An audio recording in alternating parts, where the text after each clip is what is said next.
Барлығына сәлем, мен есімім Диас. Мен 2019 жылы 11 сыныбын Гүлмайра апайдың жетекшілігімен бітіріп шыққан болатынмын. Енді қазір қысқаша бір 5 кеңесімді айтып жіберсем, енді қалай дайындалу керек туралы. Жалпы өзім мен физика-математика пәндерін таңдап, ендідан 124 балл алған болатынмын. Қазір Назарбаев университетінде оқимын. Бірінші курс студентімін. Енді бірінші кеңесім бұл оқу орталықтарына барыңдар. Яғни оқу орталығының артықшылығы неде? Мысалға сендер мектепте бір тақырыпты өтсеңдер, оқу орталығында сол тақырыпты сендер обязательно қайталайсыңдар. Сондықтан да ұмыт қалмас үшін оқу орталығына барған өте дұрыс деп ойлаймын. Сонымен қатар сендер мектепте сұрай алмаған сұрақтарыңызды анда барып ағайлардан сұрай аласыз. Екіншісі, бұл тақырыпты меңгеріп алыңдар. Әрбір пәннен, мысалға математика болсын, әсіресе тарихтан тек қана сұрақ жауап емес, тақырыпты меңгеріп алған дұрыс деп ойлаймын. Мысалға математикадан сендер формулаларды ғана жаттасаңдар, сол формулаларды қалай пайдалану керек, қандай формуланы қай жерге қою керек екендігін білу үшін сендер тақырыпты меңгеріп алу керексіңдер. Сондықтан да тақырыптарды меңгеріп алыңдар. Бүкіл пәнге қатысты бұл. Және үшіншісі бұл демалыңдар, яғни көп оқиырмендер, яғни өздерінің белгілі бір темптарыңызды алып, өзіне ыңғайлы, сол темп бойынша жүре берген дұрыс болады.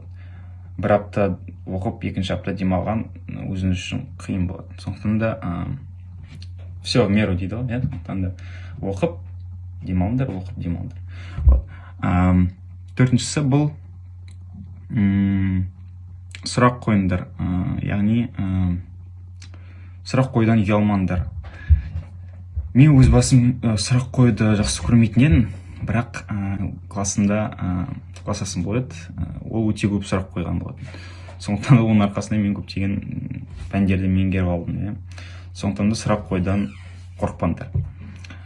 Және соңғысы бұл ентіға кірер кезде қорықпаңдар, себебі мен өз басым ентіға қарып сасқалақтап, сол үшін бірнеше минутымды жоғалтып алдым.